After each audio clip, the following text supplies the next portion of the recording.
Janji Allah Ta'ala dalam Al-Quran untuk orang yang beristighfar ada 6. Surat Nuh ayat 10 hingga 11. Faqultu astaghfiru rabbakum, perbanyaklah beristighfar kepada Allah. Innahu kana ghaffara, diampunkan Allah dosa. Yursilis samaa'a 'alaikum midrara, diturunkan hujan. Wa yumdidukum bi amwalin, diberikan harta. Wa banin, anak.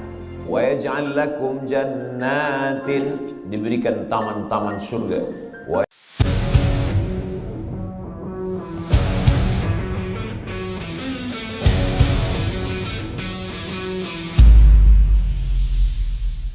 Assalamualaikum warahmatullahi wabarakatuh.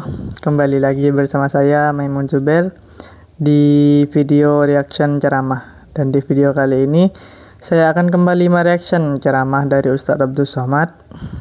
Dan semoga untuk teman-teman yang senantiasa menonton video dari saya, semoga sehat-sehat selalu, lancar rezeki, dilancarkan usahanya, dan dilancarkan segala urusannya oleh Allah Subhanahu wa Ta'ala. Dan marilah kita ngaji bersama-sama dengan khusyuk, dan apa yang dilakukan oleh Ustadz Abdul Somad kita dapat mengamalkan bersama, dapat menyampaikan ke sesama umat Islam di seluruh dunia. Amin amin ya rabbal alamin. Oke, langsung saja kita ke videonya. Ini dia. Assalamualaikum warahmatullahi wabarakatuh. Waalaikumsalam warahmatullahi wabarakatuh. Alhamdulillah wassalatu wassalamu ala Rasulillah sayyidina wa maulana Muhammad ibni Abdullah wa ala alihi wa sahbihi wa man da'a bi da'watihi wa istanna bi sunnatihi ila yaumi liqa'i rabbih wa ba'd.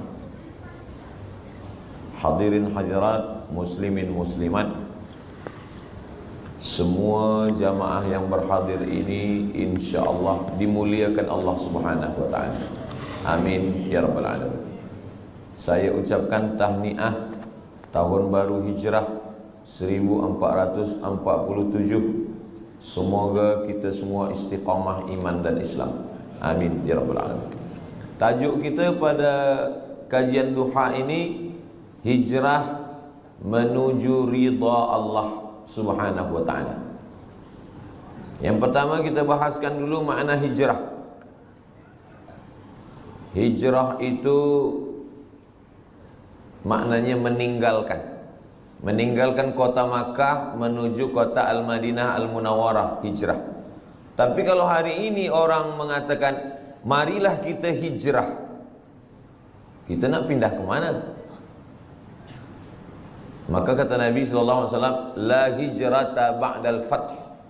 Selepas Makkah itu diselamatkan, Fathu Makkah, dibebaskan daripada penyembahan berhala Lata, Uzza, Manat, Hubal, Jibti, Taghut, Naham, la hijrata ba'dal fath. Selepas Fathu Makkah tahun ke-8, maka tak ada lagi hijrah.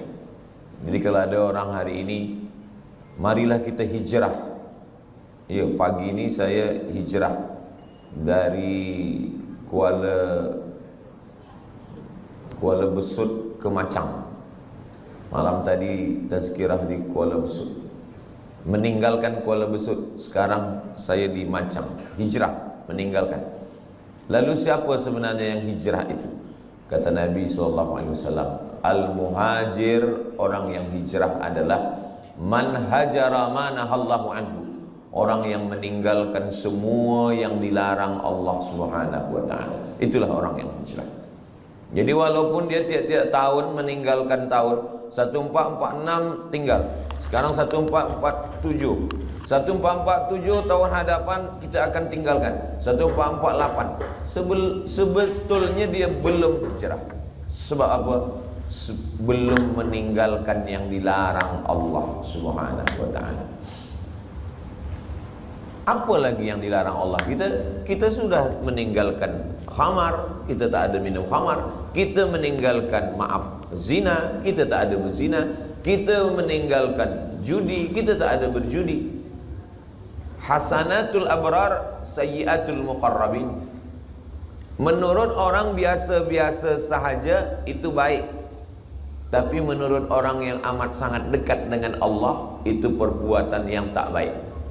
Menurut orang yang biasa baik, tapi menurut orang yang sudah amat dekat dengan Allah itu sesuatu yang tak baik.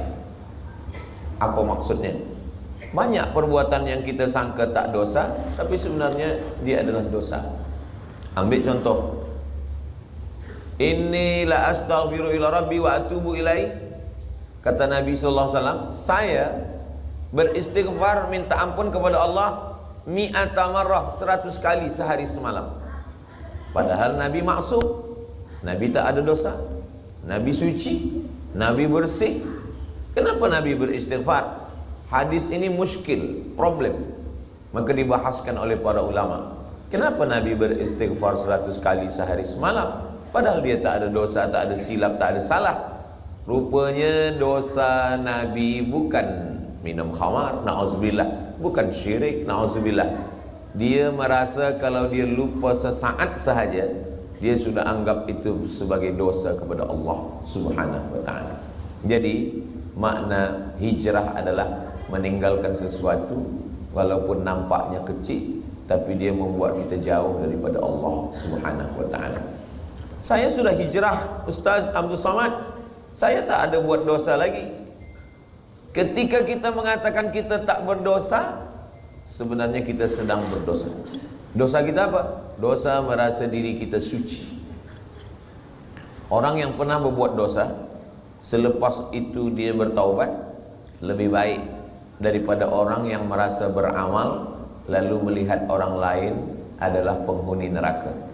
Maka kita ini adalah orang yang pernah berbuat salah, pernah silap, pernah khilaf, pernah melanggar sunnah Rasulullah sallallahu alaihi wasallam. Selepas itu kita bertaubat kepada Allah Subhanahu wa taala.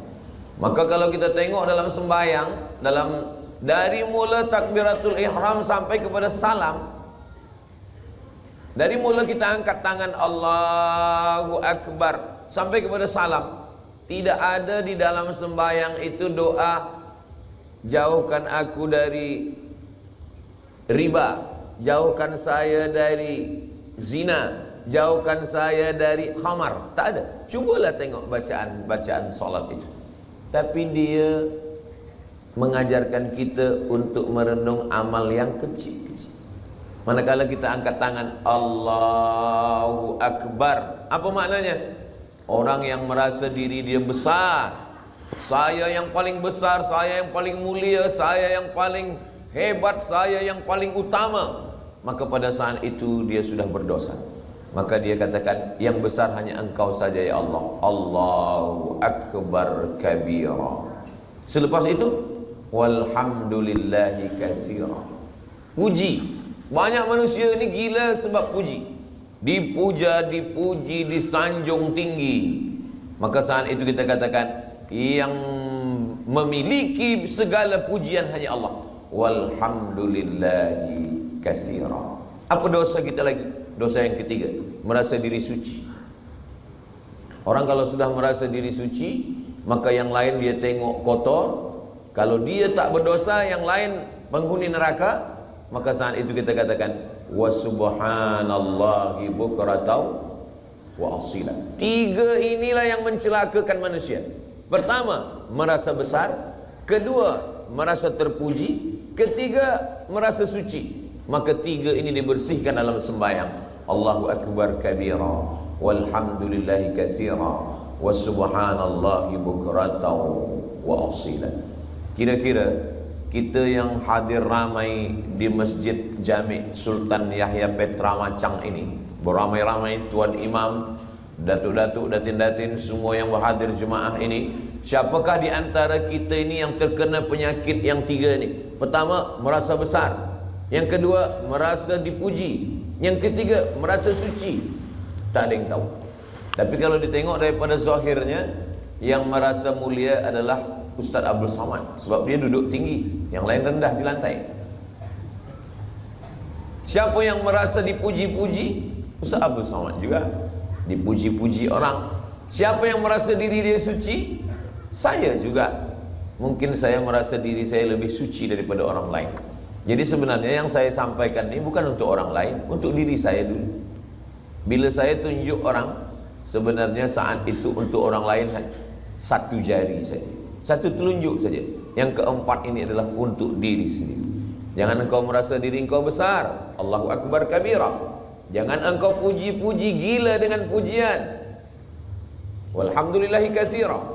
Jangan engkau merasa diri engkau suci. Wa subhanallahi bukratan wa asila. Jadi hijrah ini dibagi kepada tiga. Hijrah yang pertama hijrahnya awam, hijrahnya orang yang paling rendah. Hijrah meninggalkan syirik, hijrah meninggalkan zina, hijrah meninggalkan khamar, hijrah meninggalkan riba, hijrah meninggalkan ghibah. Hijrah nampak. Tapi ada hijrah yang kedua, hijrah meninggalkan takbur. Tak nampak. Kalau khamar, nampak dia minum khamar. Kalau judi, nampak dia main judi. Tapi judi dululah. Dulu orang main judi memang nampak. Sekarang tak nampak. Nampak macam baca Quran. Rupa judi online. Judi nampak. Orang yang minum khamar tahu bahwa dia sedang buat dosa. Orang yang berzina tahu bahwa dia sedang buat dosa. Orang yang sedang berjudi tahu bahwa dia sedang buat dosa. Ini hijrah yang rendah sekali. Tapi ada hijrah yang lebih tinggi lagi. Orang yang merasa diri dia sudah beramal, orang yang merasa diri dia paling banyak sedekah, orang yang merasa diri dia paling banyak zikir. Saya yang paling banyak sembahyang sunat, saya yang paling banyak pergi ke Makkah setahun 2 kali, saya yang paling banyak. Makanya ada kitab Talbis Iblis. Iblis itu bila dia tak berhasil mengajak orang minum khamar, bila dia gagal mengajak orang berzina, bila dia gagal mengajak orang syirik, dia masuk dari pintu yang kedua. Apa itu? Dia buat orang merasa beramal. Yang pertama ni banyak orang sukses, banyak orang berhasil. Dia tidak berjudi, dia tidak berzina, dia tidak minum khamar. Tapi manakala iblis masuk dari pintu level yang kedua, yang lebih tinggi, yaitu merasa diri lebih mulia, merasa diri sudah banyak amal, merasa diri penghuni surga, merasa yang lain adalah kotor. Pada saat itu apa kata Nabi sallallahu alaihi wasallam? Man kana fi qalbihi, siapa yang dalam hatinya mithqala habbatin min kharril min kibrin, siapa yang dalam hatinya ada sombong, angkuh sebesar biji sawi, la yadkhulul jannah, tak masuk surga. Man kana fi qalbihi, siapa yang dalam hatinya mithqala habbatin min khardalin min kibrin, ada sombong, merasa diri lebih saja. Iblis masuk ke dalam neraka bukan kerana digoda syaitan. Tidak ada satu pun ayat, tak ada satu pun hadis yang mengatakan bahwa iblis masuk ke neraka kerana digoda syaitan. Tak ada. Sebab apa? Sebab syaitan dialah induk syaitan. Macam mana syaitan nak goda dia? Iblis tidak pernah menyembah Lata, Uzza, patung, kayu, batu, hantu. Tak ada. Iblis tidak menyembah apapun. Dia menyembah Allah.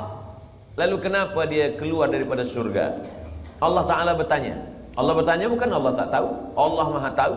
Tapi Allah nak bagi tahu bagi sesiapa sahaja yang tak tahu.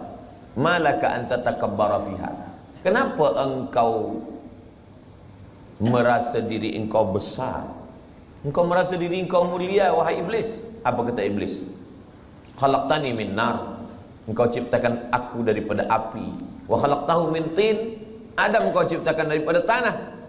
Ana khairum minhu. Saya lebih mulia daripada dia. Iblis dikeluarkan daripada surga bukan kerana minum khamar, bukan kerana berzina, bukan kerana menyembah berhala, bukan kerana perbuatan yang zahir, tetapi kerana perbuatan yang batin.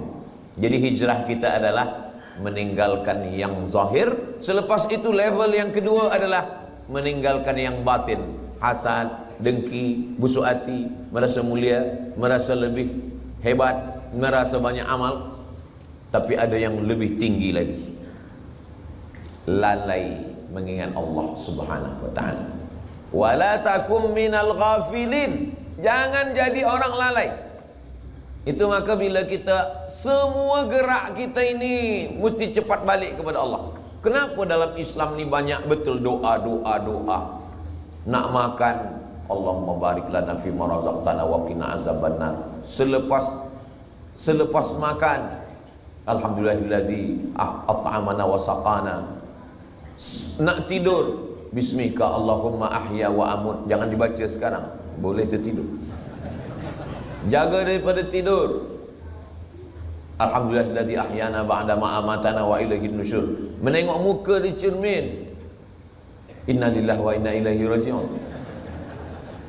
Allahumma kama hassanta khalqi fahassin khuluqi. Kenapa banyak betul dalam Islam ni doa. Naik kereta, subhanalladzi sakhkhara lana hadza wa ma kunna lahu muqrinin wa inna ila rabbina lamunqalibun. Bismillahi majriha wa mursaha inna rabbil ghafurur rahim. Kalau orang faham, sebenarnya setiap gerak kita mesti ingat kepada Allah Subhanahu wa taala. Inilah hijrah level yang ketiga. Jadi kalau yang pertama mungkin kita dah tinggalkan semua yang haram-haram. Alhamdulillah Ustaz Somad, saya tak ada guna narkotik lagi, saya tak ada minum khamar, tak ada. Kenapa? Sebab tak ada yang jemput saya. Kalau free saya ikut juga. Na'udzubillah. Betul-betul lillahi ta'ala. Level yang kedua, bersihkan hati. Dia tak nampak lagi, dosa-dosa yang tak nampak lagi, tapi dia ada dalam hati.